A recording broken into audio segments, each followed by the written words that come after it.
تعویل کریں، پھر جنت میں بھی تعویل کریں، پھر جہنم میں تعویل کریں، پھر ہندو کہیں گے ہماری جنت کا معنی یہ ہے کہ ایک آدمی مر جائے گا، وہ روح اگر کسی اچھے جانور میں گیا، تناسخ آواگون، اگر اچھے جانور میں گیا تو وہ جنت ہے، اگر گندے جانور میں گیا تو وہ جہنم ہے۔ تو یہ بات وہ بھی کرتے ہیں، اس لیے نہ جو قرآن نے فرمایا، اللہ نے فرمایا قیامت کا دن ہوگا اور بہت بڑی ترازو ہوگی، اور یوں معلوم ہوتا ہے ساتوں آسمان ختم ہو جائیں گے، ساتوں زمینیں ختم ہو جائیں گی، اور جہنم کو لایا جائے گا، اور جہنم کو لایا جائے گا، اللہ کا عرش ہوگا، اور دائیں طرف جنت ہوگی، بائیں طرف جہنم ہوگی، اور جنت کے برابری میں ترازو کا ایک پلڑا ہوگا، جہنم کے برابری میں دوسرا پلڑا ہوگا، اور وہاں وزن اعمال ہوگا۔ وہ اتنی بڑی ترازو ہوگی جو یہ ساری کائنات اس پلڑے میں سما جائے۔ تو بات یہ ہے جب اتنی بڑی ترازو، تو داؤد علیہ السلام اللہ کی بارگاہ میں سوال، میرا رب یہ جو تو نے اتنی بڑی ترازو بنائی ہے، اس ترازو کو کون بھرے گا؟ اول تو اس کو دیکھ کر کے داؤد صاحب بے ہوش ہو گئے، ہوش میں جب آئے تو عرض کہ یا اللہ، اے میرے اللہ، اتنی بڑی ترازو تو نے بنائی، اس ترازو کو کون بھرے گا؟ فرمایا او داؤد میرا نبی، بات یہ ہے کہ اصل ہے میرے راضی ہونے کا مسئلہ، اگر میں راضی ہو گیا تو جو ایک کھجور کسی نے اللہ کے راستے میں دی تو ایک کھجور بھی پلڑے کو بھر دی۔ تو وزن اعمال پر حق ہے، یہ ترجمے کا غرض ہے۔ آگے فرمایا ان اعمال بنی آدم فقولهم توزن، انسانوں کے اعمال کو تولا جائے گا۔ اس میں جو علماء نے اختلاف کیا، کسی نے کہا کہ جی انہی بندوں کو تولا جائے گا، کسی نے کہا صحیفوں کو تولا جائے گا، کسی نے کہا جو یہ عمل اس وقت ہم کر رہے ہیں ان کو جسمانی شکل دی جائے گی، لیکن امام بخاری نے فرمایا کہ راجح بات یہ کہ نہیں بھائی، ضرورت کس چیز کی نہیں ہے، خود عمل کو تولا جائے گا۔ اعمال بنی آدم وقولهم توزن، قول کو بھی تولا جائے گا۔ یہ بھی امام صاحب نے ایک مسئلے کی طرف اشارہ کیا ہے، وہ خلق قرآن کا مسئلہ ہے۔ امام کا مقصد یہ ہے کہ قرات اور ہے اور مقروء اور ہے، یعنی ہم جو اپنی زبان سے پڑھتے ہیں یہ ہمارا آواز تولا جائے گا، جس کو پڑھتے ہیں وہ اللہ کی صفت ہے، وہ جو کلام ہے وہ اللہ کی صفت ہے۔ جیسے ہم بولتے ہیں تو ایک کلام ہمارے باطن میں ہے، ایک کلام ہماری زبان پہ آتا ہے۔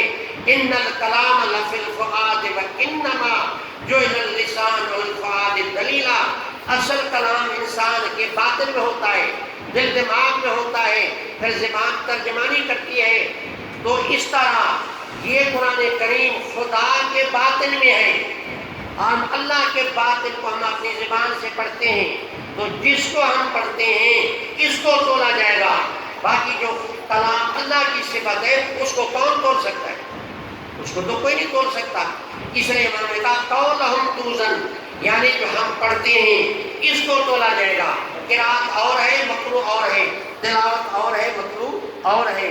اور اس کے بعد پھر آگے فرمایا وقال مجاہد القسطاس العدل بالرومیہ، امام صاحب نے جب آیت کریمہ یہاں ذکر فرمائی وَنَزَعَ الْمَوَازِينَ الْقِسْطَ لِيَوْمِ الْقِيَامَةِ، ہماری بچوں کو پتہ ہے کہ امام بخاری کی عادت ہے کہ جب تربیت الباب میں کوئی ایسا لفظ آ جاتا ہے تو بعض اوقات اس جیسا لفظ پورے قرآن میں ہوتا لگاتے ہیں، وہ الحمد سے لے کر والناس تک اس جیسا لفظ کہیں دوسری آیت کا لا کر کے اس کی تشریح کر دیتے ہیں تاکہ خدمت حدیث کے ساتھ خدمت قرآن کی بھی ہو جائے۔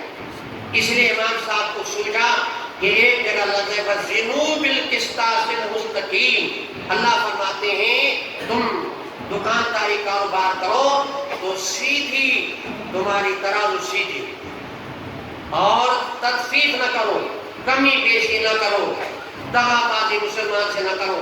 لفظ وہاں قسطاس مستقیم کا لفظ آیا، امام نے اس کی معنی بتا دی کہ قسطاس کی معنی العدل، یہ رومی زبان کا لفظ ہے، مقصد یہ ہے کہ ترازو برابری والا ہو، انصاف والا ہو۔ آگے امام صاحب نے صرفی تحقیق بھی کی ہے، وَيُقَالُ الْقِسْطُ مَصْدَرٌ مُقْسِطٌ، یہ امام صاحب نے صرفی۔ دیکھیں امام صاحب کا بہت بڑا علم ہے، تو بڑے علم والا آدمی سمندر کی طرح ہوتا ہے، کبھی ایک علم کی بات کرے گا، کبھی دوسری کرے گا، کبھی وہ بات کبھی وہ بات۔ علامہ احمد شاہ کشمیری رحمہ اللہ ہمارے دیوبند کے عالم ایسے تھے، حدیث پڑھاتے تو کبھی نحو کی بات کرتے، کبھی منطق کی بات کرتے، کبھی تاریخ کی بات کرتے، کبھی رجال کی بات کرتے، کبھی حدیث کی بات کرتے، کبھی تشریح حدیث کی بات کرتے، کبھی مسائل نکالتے۔ تو اللہ والے جو ہوتے ہیں تو اللہ تعالیٰ ان سے کئی قسم کے کام لیتا ہے۔ امام بخاری کس قسم کا آدمی ہے؟ تو فرماتے ہیں القسط مصدر المقسط، یہ مقسط کی مصدر ہے۔ باقی یہ سوال ہوتا ہے کہ مقسط مزید ہے اور قسط مجرد ہے، یہ اس کی مصدر ہو نہیں سکتی۔ اس کے دو جواب ہیں۔ ایک جواب تو یہ ہے کہ یہ مصدر المصدر ہے، یعنی قسط مصدر ایک ساتھ کی ہے، ایک ساتھ مصدر یہ مقسط کی ہے۔ دوسرا جواب یہ ہے کہ القسط جو ہے مقسط کی مصدر میں حذف الزوائد ہے، کہ اگر زوائد کو حذف کرنے کے بعد، دو الف ہٹانے کے بعد باقی جا کر کے قسط بنے گا۔ اور آگے کہا مقسط معنی عادل۔ آگے پھر سوال ہوا کہ بھئی جب قسط معنی عدل ہے، قاسط کی معنی بھی عادل ہے، تو قرآن میں ایک جگہ آیا وَأَمَّا الْقَاسِطُونَ فَكَانُوا لِجَهَنَّمَ حَطَبًا، اس کے معنی ہے کہ ظالم یہ جہنم کا ایندھن بنیں گے۔ تو وہاں قاسط کی معنی ظالم ہے، تو بیان امام نے اشارہ کر دیا کہ لفظ اصل میں دو ہیں، ایک قسط ہے ایک قسط ہے۔ قسط معنی اپنا حصہ لینا، قسط معنی دوسرے کا حصہ چھیننا۔ تو مقسط جو ہے قسط اپنے حصے والی معنی سے مشتق ہے، اور جو ہے قاسط جو ہے یہ قسط جو ہے وہ اپنے حصے سے، اور جو قاسط ہے وہ دوسرے کے حصے کو چھیننے والی معنی سے مشتق ہے، اس لیے ان کا آپس میں کوئی تعلق نہیں ہے۔ اس کے بعد آگے سند ہے۔ ایک تھوڑی بات میں اس کی وضاحت کر دوں۔ سند کیا ہوتی ہے؟ ایک سند حدیث، ایک متن حدیث۔ متن حدیث تو وہ جناب رسول اللہ صلی اللہ علیہ وسلم کا کلام ہے، جیسے میں نے آپ کو حدیث سنائی انما الاعمال بالنیات، تو اب یہ اللہ کے نبی کے کلمات ہیں۔ لیکن مجھ سے لے کر امام بخاری تک یہ جو سند ہے اسی کو سند کہتے ہیں۔ سند کے اصل معنی ہے راستہ، اور مطلب کیا ہے؟ سند کے معنی ہے راستہ، اور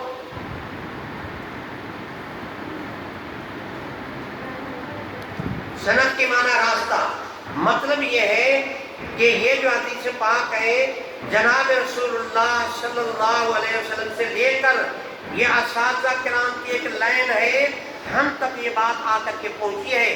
تو درمیان میں ہمارے جو مشائخ ہیں، اساتذہ کرام جو ہے یہ اسی علم حدیث کا راستہ ہے، تو اسی کو سند کہتے ہیں۔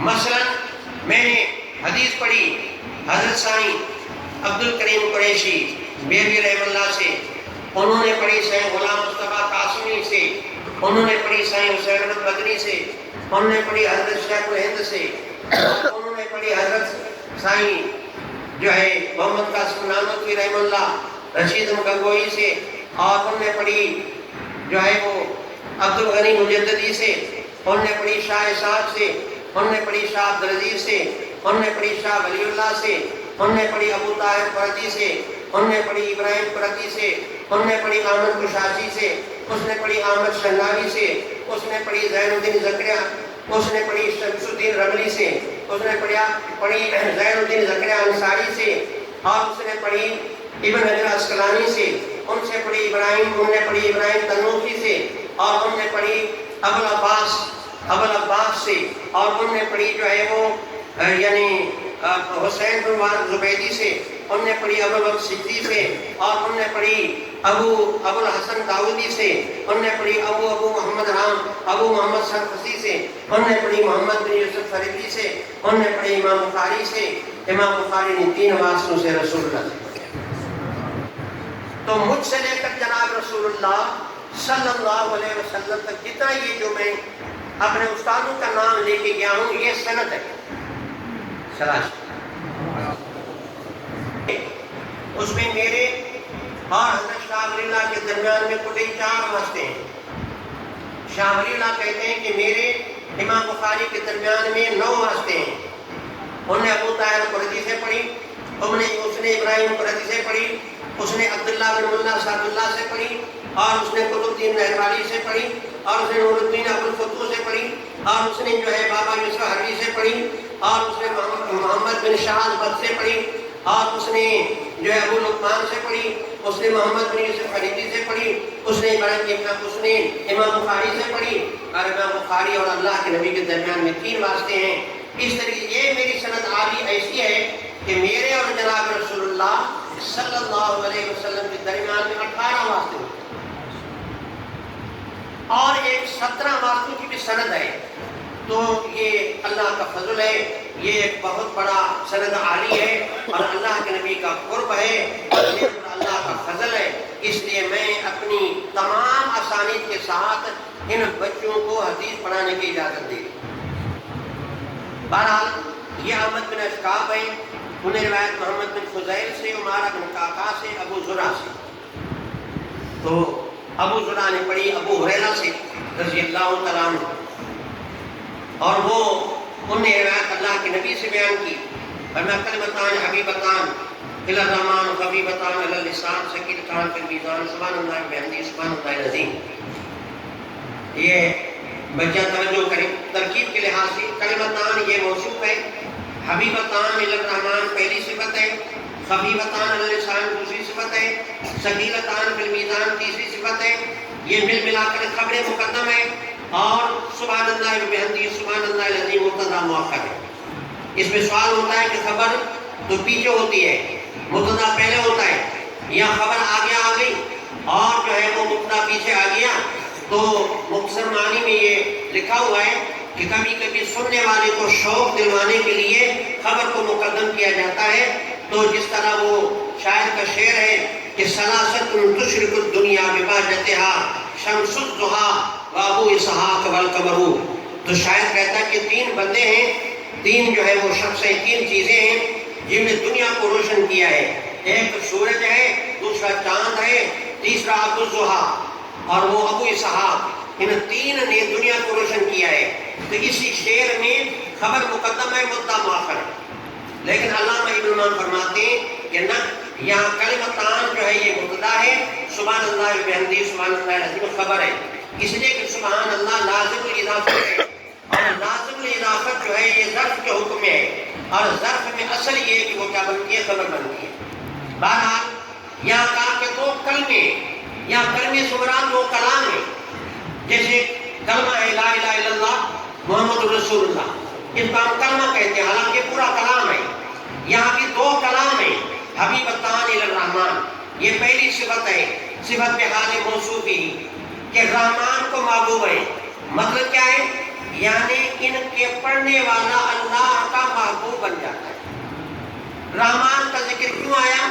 اللہ تعالیٰ کے 99 نام، اس سے بھی زیادہ نام ہیں، اور سارے چھوڑ کر کے یہاں اس حدیث میں رحمان کا ذکر آیا۔ یہ اس طرح ہے جیسے استغفروا ربکم انہ کان غفارا یرسل السماء علیکم مدرارا۔ اللہ فرماتے ہیں تم استغفار کرو، استغفار کرو، گناہوں کی معافی لے لو۔ کیوں؟ اس لیے کہ اللہ غفار ہے۔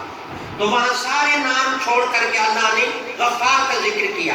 یہ مناسبت ہے، جو کہ مغفرت کا ذکر ہے اس کے مناسب غفار ہے، یہاں کیونکہ رحمت کا ذکر ہے اس کے مناسب رحمان ہے، اس لیے لفظ رحمان کا آیا۔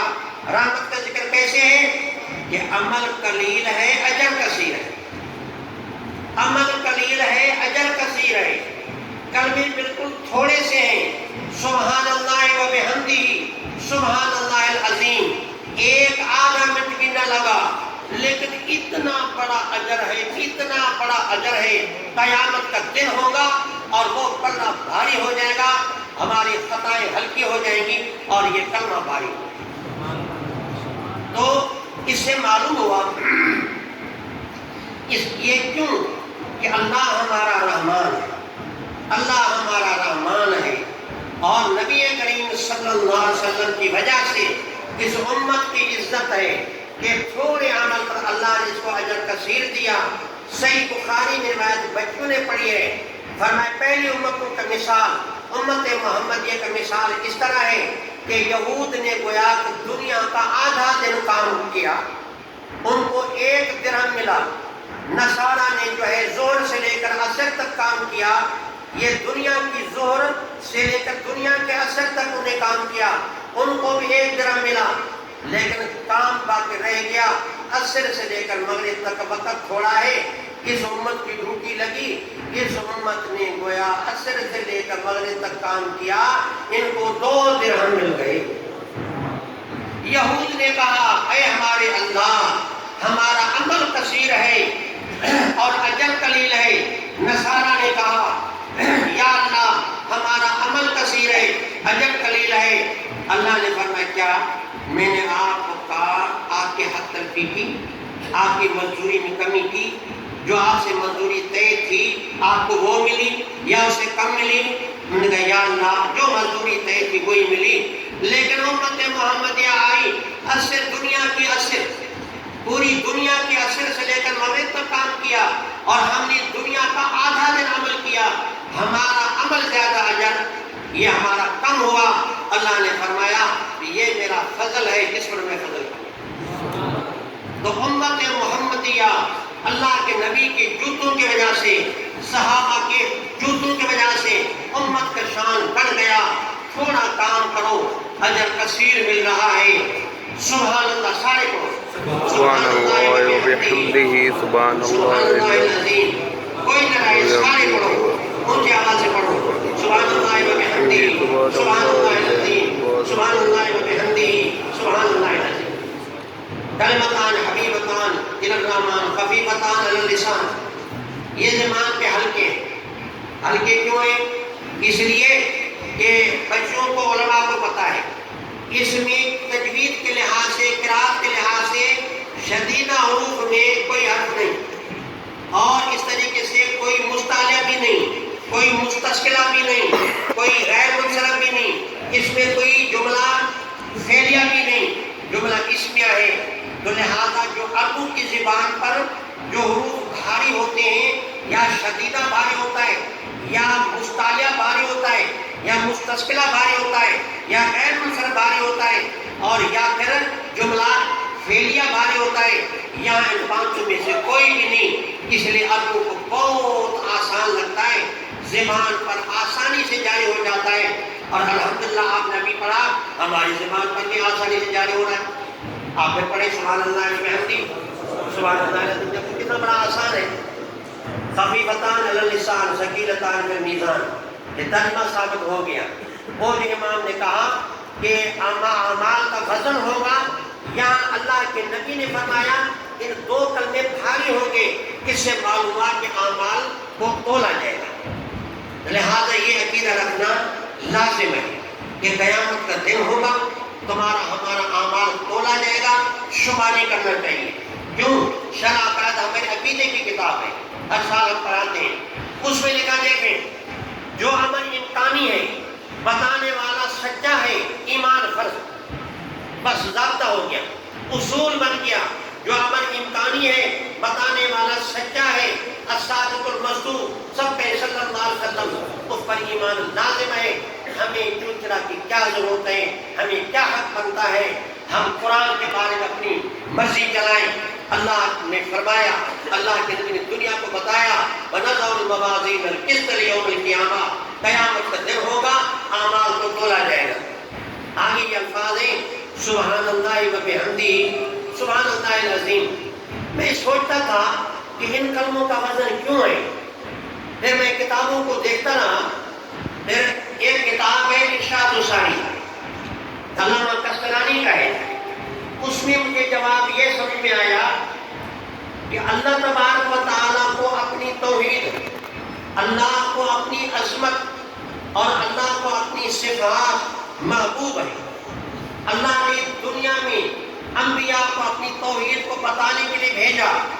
آپ دیکھیں اذان جو ہوتی ہے، یہ اذان جو کی جاتی ہے، ابھی بھی آپ نے اذان سنی، اس میں ایک آپ کو ایک عجیب بات بتاؤں کہ اس اذان میں ہمارے دین کے بنیادی عقیدے آ جاتے ہیں۔ اذان میں توحید بھی آتی ہے، اذان میں نبی کی نبوت بھی آتی ہے، اور اذان میں قیامت کا تصور بھی آتا ہے۔ بس ہمارے یہ دین کے 3 عقیدے، توحید ہے، نبوت ہے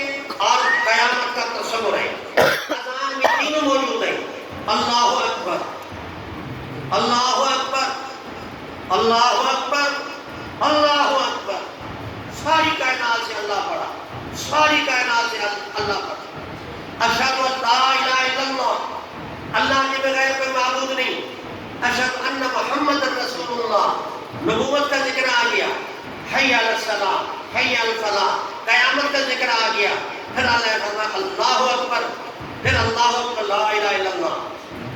اس کا اتنا بڑا وزن ہے، اتنا بڑا وزن ہے، میں حدیث کی روشنی میں آپ کو بات بتاؤں، آپ حیران ہوں گے۔ روایت میں آتا ہے کہ جب امام صاحب نماز پڑھاتا ہے اور سب کھڑی ہو جاتی ہے، امام قرآن پڑھتا ہے، شیطان پھر بھی نہیں بھاگتا۔ امام قرآن پڑھتا ہے، شیطان پھر بھی نہیں بھاگتا۔ دو بندوں کے درمیان میں شیطان ایسے کھڑا ہو جاتا ہے جیسے دو بکروں کے درمیان میں ایک بکری کا بچہ، جیسے وہ کھڑا ہو جاتا ہے اس طرح شیطان کھڑا ہو جاتا ہے۔ پھر کہتا ہے فلاں بات ہو تو یاد کرو، فلاں بات ہو تو یاد کرو، دیکھو فلاں پر آپ نے کیوں کہا تھا، آپ کو فلاں نے کیوں کہا، فلاں نے آپ کی بے عزتی کی، فلاں نے آپ کو گالی دی، آپ ادھر نماز پڑھ رہے ہیں، شیطان ساری باتیں ان کو یاد دلا رہا ہے۔ لیکن حدیث پاک ہے، علماء کو معلوم ہے، بچوں نے بھی پڑھی ہے کہ جب اذان آتی ہے، اللہ اکبر اللہ اکبر اللہ اکبر اللہ اکبر، جب یہ اذان آتی ہے شیطان بھاگتا ہے اور ہوا بھی نکل جاتی ہے۔ معلومات میں اللہ رب العزت کی توحید، خدا کی عظمت کی اتنا وزن ہے کہ شیطان برداشت نہیں کر سکتا۔ اور آگے یہ جو کلمات ہیں، سبحان اللہ و بحمدہ، سبحان اللہ العظیم، اب ان کلمات میں دو توحیدیں، اب میں یہ بات بتانا چاہتا ہوں کہ ان کلمات کا اتنا بڑا وزن کیوں ہے۔ اس میں دو توحیدیں اور دو اللہ کے کمال ہیں۔ دو کمال کیا ہیں؟ پہلے سبحان اللہ، کہ سبحان کے معنی یہ ہے کہ اللہ رب العزت جو ہے عیوب نقائص سے پاک ہے، اللہ میں کوئی نقص نہیں ہے، اللہ میں کوئی عیب نہیں، سارے عیوب کی نفی ہے۔ ساری کائنات میں کوئی نہ کوئی عیب ہو سکتا ہے، ساری کائنات میں کوئی نہ کوئی نقص ہو سکتا ہے، لیکن میرا اللہ ایسا ہے کہ جس میں کوئی عیب نہیں، کوئی اس میں نقص نہیں۔ اچھا، اس کے بعد پھر یہ ہے سبحان کے لفظ بھی اشارہ ہوا کہ جس میں کوئی نقص نہیں ہے تو سارے کمالات اس میں ہوں گے۔ سبحان کے دو مطلب ہو گئے، ایک مطلب یہ کہ اللہ میں کوئی عیب نہیں، دوسرا مطلب یہ کہ سارے کمالات اللہ میں ہیں، سارے کمالات اللہ میں ہیں۔ اب سمجھیں، جب کوئی عیب نہیں، سارے کمال اللہ میں ہیں، تو یہ جب دو کمال ہو گئے، صفات جلالی، صفات کمالی، جب دو ہو گئی، پھر بندہ سوچتا ہے کہ پھر یہ تو پالے گا اور کون پالے گا؟ باقی سارے بیچارے کمزور ہیں، ہمیں کیا پالیں گے؟ اپنے آپ کو نہیں پال سکتے، ہمیں کیا پالیں گے؟ تو جس میں کوئی عیب نہیں، ہر کمال اسی اللہ میں ہے، تو پھر وہی رب ہو سکتا ہے اور کوئی رب نہیں۔ تو اس میں توحید ربوبیت سمجھ میں آ گئی۔ لفظ سبحان میں تین چیزیں ہو گئی کہ صفات جلالی، صفات اکرامی، اس کے بعد توحید ربوبیت۔ اب چوتھی بات کیا ہے؟ چوتھی بات یہ کہ دیکھیں، جس میں کوئی عیب نہیں، ہر کمال اس میں ہے اور وہی اکیلا پالنے والا ہے، تو وہی سجدے کا لائق ہے۔ تو اس میں جو ہے یعنی توحید عبودیت بھی سمجھ میں آئی، توحید جو ہے ربوبیت بھی سمجھ میں آئی، تو معلوم ہوا کہ سجدے کا بھی وہی لائق ہے۔ تو اس میں دو کمال ہیں، دو توحیدیں ہیں، دو کمال ہیں، یہ لفظ یاد کریں۔ اس میں سبحان اللہ میں دو کمال ہیں، دو توحید ہیں، توحید ربوبیت بھی ہے، توحید الوہیت بھی ہے۔ گویا اس کلمے میں اللہ کے نبی نے بتا دیا کہ ہر عیب سے پاک ہے، ہر کمال جس ذات میں ہے، وہی تمہارے پالنے والا ہے، وہی تمہارا اللہ ہے۔ تو اس میں توحید الوہیت بھی آ گئی، توحید ربوبیت بھی آ گئی اور دو کمال بھی آ گئے۔ اس لیے یہ کلمہ اللہ کو بہت پیارا ہے، یہ کلمہ اللہ کو بہت پیارا ہے۔ لہٰذا اس کلمے کا آپ تمام حضرات اس کا ورد کریں، اور اتنا آسان ہے، گھومتے پھرتے ایک تسبیح اگر آپ روزانہ صبح کو یا شام کو بھلے کام دنیا کا کریں، زبان چلتی رہے تو اتنا بڑا نفع پائیں گے کہ آپ سوچ بھی نہیں سکتے۔ آخری بات یہاں یہ میں عرض کرنا چاہتا ہوں کہ امام بخاری نے آخری اس حدیث کا انتخاب کیوں کیا؟ امام نے اشارہ کیا کہ جس طرح میرے تصنیف کا عمل اللہ کی تسبیح پر پورا ہو رہا ہے، اشارہ یہ ہے کہ انشاءاللہ اس کتاب کے پڑھنے پڑھانے والے کی زندگی بھی تسبیح اور توحید پر ختم ہوگی۔ ایک بات امام صاحب نے یہ بھی سمجھائی کہ یہ جو حدیث میں آیا من کان آخر کلامہ لا الہ الا اللہ دخل الجنہ، من کان آخر کلامہ لا الہ الا اللہ دخل الجنہ، یہ حدیث ہے۔ اور ایک بہت بڑا محدث ہے ابو زرع، عبد الکریم ابو زرع راضی، جب اس کے سکرات کا وقت ہوا، موت کا وقت جب قریب ہوا، شاگرد آ گئے، دوست آ گئے، جب آ گئے انہوں نے سوچا تو ہمارے استاد کو تو سکرات ہے۔ پھر وہ مسئلہ بھی سامنے آیا کہ سکرات کے وقت میں تلقین کی جاتی ہے، اور تلقین کے معنی یہ ہے کہ تم اس کو یہ نہ کہو کہ کلمہ پڑھو، آہستہ آہستہ آرام سے ایک یا دو مرتبہ کہو لا الہ الا اللہ محمد رسول اللہ، تاکہ اس کے کان میں یہ جملہ پڑے اور وہ جملہ یہ کہہ دے اور ختم ایمان بھی۔ یہ مسئلہ سمجھ میں آ گیا؟ تلقین اس طرح کرنی ہے، ایسا نہیں کہ بھائی تم کلمہ پڑھو، وہ بیچارہ اپنی تکلیف میں ہوگا، وہ کیا دور جاؤ بھائی، میں مجھ سے کچھ نہیں ہوتا، چھوڑو بھائی نہیں پڑھوں گا، اور وہ اس کا روح قبض ہو جائے تو مزہ نہیں ہے نا۔ اس لیے شرعی مسئلہ یہ ہے آرام سے ادب سے آہستہ آہستہ ایک یا دو مرتبہ صرف وہ سن لے پھر خاموش ہو جائے۔ شاگرد جو آئے تو انہوں نے یہ سوچا کہ استاد مکرم کو ہم تلقین کیسے کریں؟ انہوں نے سوچا کہ تلقین شریعت کا مسئلہ بھی ہے، وہ کرنا بھی ہے، استاد کو ہم یہ کیسے یاد دلائیں، یہ ادب کے خلاف ہے۔ پھر سوچ سوچ کر کے یہ طے کیا کہ اس حدیث کی سند پڑھتے ہیں، اس حدیث کی سند پڑھتے ہیں۔ استادوں نے شاگردوں نے کیا کیا، آدھی سند پڑھ کر کے چپ ہو گئے، اس کے بعد ابو زرع راضی اسی آدھی سند سے آگے خود شروع ہو گئے، اور وہ سند پڑھ کر کے جب کہا حدیث شروع کی کہ من کان آخر کلامہ لا الہ الا اللہ تم تمام، تو حدیث بھی گویا کہ سبق حدیث کا بھی پڑھا لیا اور سند بھی سمجھا لی اور کلمے پر خاتمہ بھی ہو گیا۔ تو اللہ والے جو ہوتے ہیں نا ان کو دین سے محبت ہوتی ہے۔ حضرت عمر کے شہادت کا عجیب قصہ ہے جو بچوں نے پڑھا ہے، میں صرف ایک بات مجھے آپ کو بتاتا ہوں۔ حضرت عمر کو جب شہید کیا گیا 3 دن زندہ رہے، اور 3 دن میں انہوں نے بڑے بڑے کارنامے سر انجام دیے جو ان کی ضرورت تھی۔ خیر پھر وہ یوں بستر پہ پڑے، ایک نوجوان آیا اور نوجوان آ کر کے اس نے تعریف کی کہ اللہ نے آپ کو نوازا، نبی کی صحابیت کا شرف ملا، آپ نے عدالت کی، آپ ایسے آپ ایسے آپ ایسے۔ حضرت عمر خاموش۔ پھر کہا بیٹا تو میری تعریفیں کر رہے ہیں، میں تو یہ کہتا ہوں، عمر کہتا ہے میں تو یہ کہتا ہوں کہ جو کچھ میں نے کیا یہ سب کچھ نہ مجھے اس کا اجر ملے نہ مجھے سزا ملے، میں تو اس سودے پر بھی راضی ہوں، لالی ولا علیہ، کہ اگر نہ مجھے پوری زندگی جو بھی کیا تو نہ مجھے اس کا اجر ملے نہ مجھے سزا ملے، میں نے کیا کیا؟ تو بندہ جب کہتا ہے میں نے کچھ نہیں کیا، تو اللہ کہتا ہے بندہ تو نے سب کچھ کیا۔ بہرحال وہ نوجوان روانہ ہوا تو کہا نوجوان کو بلاؤ۔ نوجوان آیا، کہا بیٹا ارفع ازارک، یہ تیری تہبند نیچے ہے، اس کو اوپر۔ اب یہ موت کا مرحلہ، موت کا ماحول ہے، اس حالت میں بھی حضرت عمر شریعت کا مسئلہ سمجھا رہے ہیں کہ بیٹا یہ تہبند اوپر کر، نبی کا یہ حکم ہے، اور تیری تہبند کی بھی اسی میں حفاظت ہے، ورنہ گندگی میں خراب ہو جائے گی۔ تو اللہ والوں کو موت کے وقت میں بھی دین کا فکر ہوتا ہے۔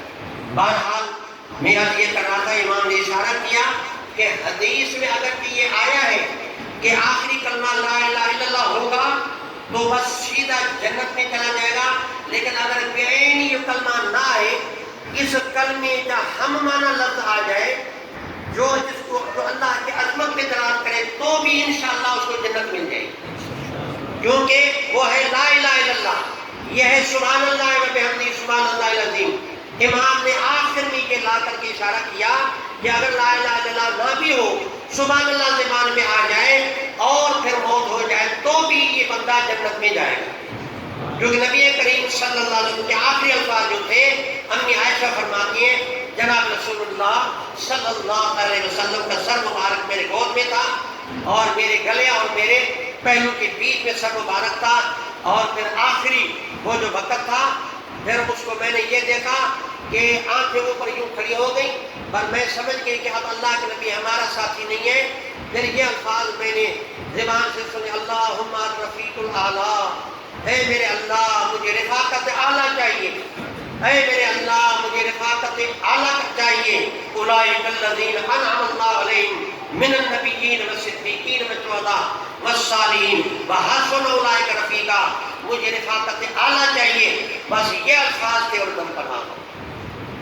تو اللہ کے نبی کے آخر لفظ الرفیق الاعلیٰ تھے.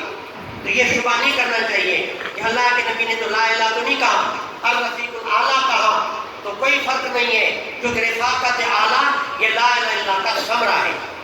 تو دعا ہے اللہ رب العزت آپ ہم سب کا، جیسے امام بخاری نے کتاب کو تصویر پر ختم کیا، اللہ سے ہم کسی اللہ کے گھر میں اور جمعے کے برکت والے دن میں، اس بابرکت مجلس میں، صحیح بخاری کے اختتام کے موقع میں ہم سارے اللہ سے یہ مانگتے ہیں کہ جس طرح امام صاحب اپنی کتاب کو تصویر میں ختم کیا، یا اللہ ہماری زندگی بھی تصویر بنا.